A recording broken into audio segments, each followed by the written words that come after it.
Wow, my blackberries. It's time to harvest. Wow naman, look at this. Pwede na sa aking fresh salad. Wow. Ayan. First harvest. Ito na. So, pwede ko nang kunin yan. Ayan. Ayan. At meron na naman akong panlagay sa aking salad. Wow. Ito oh. Galing.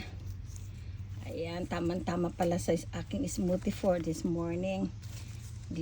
Gagawa ako ng smoothie. Ito. At pwedeng-pwede nang kunin kasi pag ma-overripe, hindi na maganda na ma-overripe ang blackberries. So, kailangan ko ng pitasin.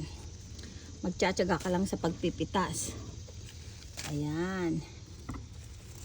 Wow. Ayan, yan. Oh, see? Wow. Pa dito. Ayun, nagtatago. Ayan.